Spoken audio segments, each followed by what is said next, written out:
Number 35 और room number 20 इन दोनों में धांधली हुई है। बैठक भगवत गीता लेके चल रहे हैं। खगड़िया भागलपुर में क्वेश्चन पेपर पे टिक मार के आदान प्रदान किया गया। सब यही मान चुके हैं कि अब हम लोग का री एग्जाम होके रहेगा। पीछे वाले भाई लोग खजांची रोड से निकलो। चल रही है कि कब केक काटा जाएगा। सरकार भी अब ये बात मान चुकी है कि अब री एग्जाम कराना इनकी मजबूरी हो गई है और सबके कलेक्टिव प्रयास से हम लोग अपनी मंजिल तक पहुंच गए हैं। अब चाहे मजिस्ट्रेट हो, प्रशासन हो, सचिव हो, बीपीएससी हो, लेकिन क्या होता है कि कई लोग नाराज होते हैं ना, तो थोड़ा देर बाद मानते हैं ये दिखाने के लिए कि हमारा भी ईगो है। तो ठीक है, सरकार भी अब ये मान चुकी है, प्रशासन, मजिस्ट्रेट, बीपीएससी, सचिवालय सब ये मान चुका है कि अब री एग्जाम कराना होगा। इसके अलावे सारे सबूत हम लोग के पक्ष में आ चुके हैं। खगड़िया भागलपुर में क्वेश्चन पेपर पे टिक मार के आदान प्रदान किया गया। सिवान में एक कॉलेज है, हम इसका नाम हाईकोर्ट को बताएंगे, उसका बेंच नीले कलर का है, लंबा हॉल है, उसमें 35 मिनट टाइम देखा गया। मोतिहारी का एक कॉलेज है जिसका नाम हाईकोर्ट में बताएंगे, उसके रूम नंबर 35 और रूम नंबर 20 इन दोनों में धांधली हुई है। बैठा कोई और है, अब वो गया है बाथरूम, और उसके बाद बाथरूम के बाद वो आया है तो कोई और उसके जगह पे बैठ गया है। ये सब का सीसीटीवी प्रिजर्व किया जाएगा। आप मीडिया वाले गया और नवादा के डीएम से पूछिए वहाँ के ट्रेजरी से क्वेश्चन कैसे गया, क्योंकि ट्रेजरी तक जाने का एक्सेस हमारे पास नहीं है। 22 सेंटरों पे परीक्षा लेके नॉर्मलाइजेशन किया गया, जबकि इन्होंने ही कहा था कि नॉर्मलाइजेशन नहीं करेंगे। कैसे हुआ? 13 दिसंबर को जो परीक्षा हुई उस परीक्षा में 6% रिजल्ट और 4 जनवरी को जो होती उसमें 19% रिजल्ट। क्या जो बाद में परीक्षा हुई उन बच्चों को पैटर्न पता था, उनको पास पहले से एक्स्ट्रा टाइम था? ये सारी धांधलियां हुई हैं। हाईकोर्ट हम लोग के फेवर में फैसला देगा। अब ये हाईकोर्ट की मजबूरी है कि वो लोग जो है डेट दे रहे हैं, तो ये अलग बात है, क्योंकि डेट वगैरह होते रहता है। ये हाईकोर्ट की प्रक्रिया, इस पर हम नहीं उंगली उठा सकते हैं क्योंकि हम कोई वकील नहीं है, हम वो लोग ज़्यादा बेटर जानते हैं। लेकिन अब जीत हम लोग की पक्की दिख रही है। अब जो लोग कहते थे कि बच्चे कहाँ बचे हुए हैं, 2-4 को तो बच्चे हैं, आज से 1 हफ्ता पहले ये बोला जाता था कि 2-4 बच्चे बैठे हैं। ये लोग देखिए, ये लोग शुरू दिन से आंदोलन को नेतृत्व कर रहे हैं, हम लोग तो लड़ ही रहे हैं। ये लोग बच्चों को छात्र नेता के रूप में बच्चों की आवाज़ पहुंचा रहे हैं। इनकी आवाज़ 65 दिन से दब रही थी, आज उसे हम लोग नया हुंकार दिया है और हम सब लोग का ये कलेक्टिव रिस्पॉन्स है। अब जो कह रहे थे कि बच्चे लौट चुके हैं, हार चुके हैं, अब सब ये कह रहे हैं अब तो री एग्जाम देना मजबूरी है, बट डेट का अनाउंसमेंट बाकी है। हाईकोर्ट से फैसला हम लोग के पास आएगा। जितना जल्दी री एग्जाम होगा उतने कम लोग फंसेंगे, जितना देर लगेगा उतना ज्यादा लोग फंसेंगे। फंसने का जिक्र किया आपने, मन्नू भाई पे भी कहा, उनके ऊपर भी चार्जशीट हो गई है। अब चार्जशीट में क्या है क्या नहीं है वो देखा जाएगा, क्योंकि अभी तो हम स्टेज पे हैं, यहाँ से हम क्या बता पाएंगे। आप लोग मीडिया बंधु हैं, आप लोग साथ देते हैं, ये लोग हैं छात्र नेता, ये लोग ढूंढ के निकालेंगे लोग वहाँ पे क्या हो रहा है, और एक एक को अपराधी को बाहर भेजा जाएगा।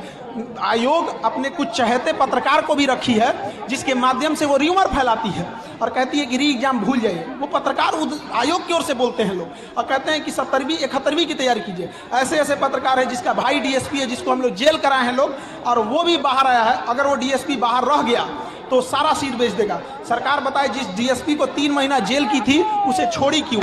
उस डीएसपी के घर में 8-8 आदमी अधिकारी कैसे निकल गए?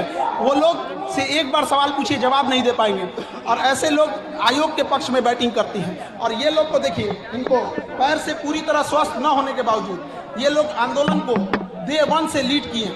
और ऐसे लोग, ऐसे छात्र नेता, ऐसे अथक प्रयास करने वाले छात्र जो लाठी खाए, हमारे विद्यार्थी, लड़कियों पे जो लाठी चलाया गया, निर्मम तरीके से उनके ऊपर वाटर कैनन चलाया गया, एफआईआर किया गया, केस किया गया, इन सब लोगों का एक ये सारा अपराध हुआ केवल किस चीज के लिए? री एग्जाम को छुपाने के लिए। लेकिन हम लोग री एग्जाम लेके रहेंगे। सर, अगर सड़क पे भी उतरने का मौका मिलेगा तो उतरेंगे, क्योंकि ये गर्दनी बाग सड़कें है, ये गर्दनी बाग कोई महल नहीं है, ये सड़क है, बगल में नाला है। तो हम लोग को यहाँ पे मच्छर कटवा रहा है, कूड़ा फेंकवाता है।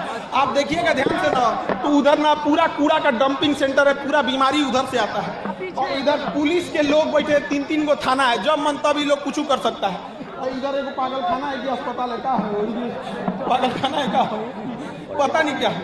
आंदोलन कंटिन्यू रहेगा। हाँ, अल्टीमेटम की रही बात तो हम बताते हैं, आज जितनी संख्या है इससे ज़्यादा संख्या कल रहेगी।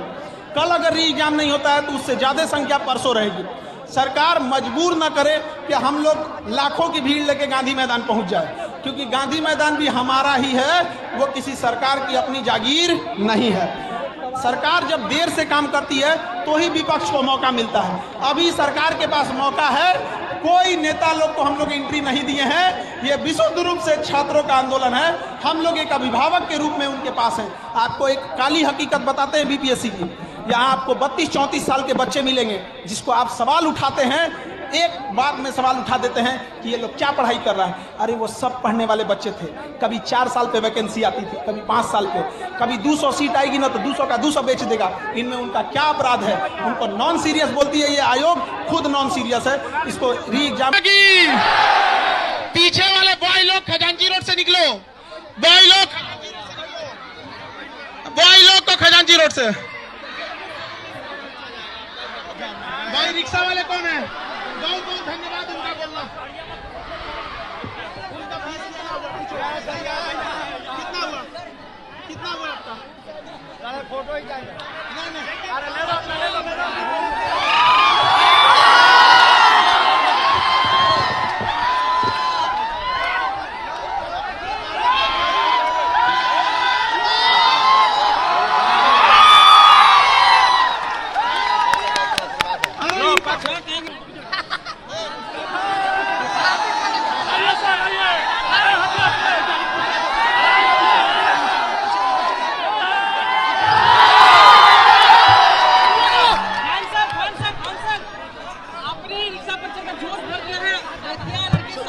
चलिए आप चलिए पहले चलिए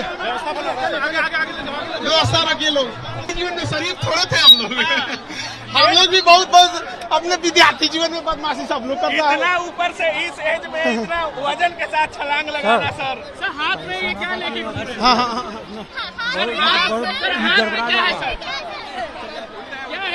हम लोग भगवत गीता लेके चल रहे हैं और भगवान से विनती करते हैं हम लोग को जीत जरूर दिलाते हैं। हम लोग को जीत जरूर मिलेगी। अब